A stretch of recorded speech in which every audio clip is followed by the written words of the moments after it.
I think one of the saddest parts of a serviceman getting out the service is they don't take any orders anymore. People might not realize this, but military people have been conditioned to take orders.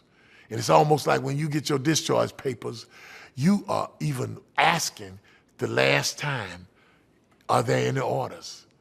It's amazing because it didn't really hit me to any significant degree until I got out, that here I had these military discharge papers, honorable discharge, given an address to where the VA services were, and to go on my own or find out if I need to check in, you know, but nobody was telling me anything to do.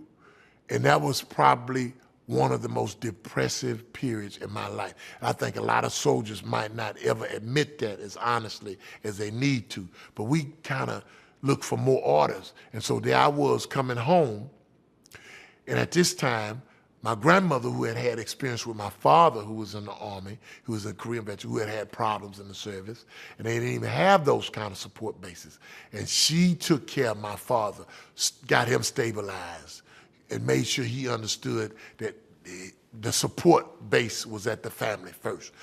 And I think she saw it in me, because my mother, again, had had a relapse. She was ill. So my depression was growing on me to the point where I probably would have gone back to the drugs.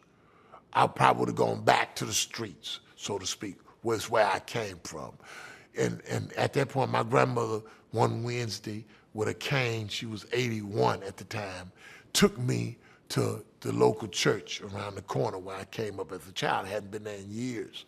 And they had a Wednesday night prayer and Bible study. She sat me down, she said, I want you to stay here. And I thought we were just gonna stay there because she gave me an order. And a soldier is listening for orders. And when she said, stay here, I sat there. Then she said, my knees hurting and I'm going to go back to the house. Well, I got ready to leave. She said, stay there.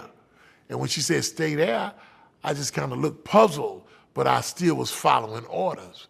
That was one of the best orders that I ever followed, because what happened was she recognized I needed to be in some kind of group of discussion.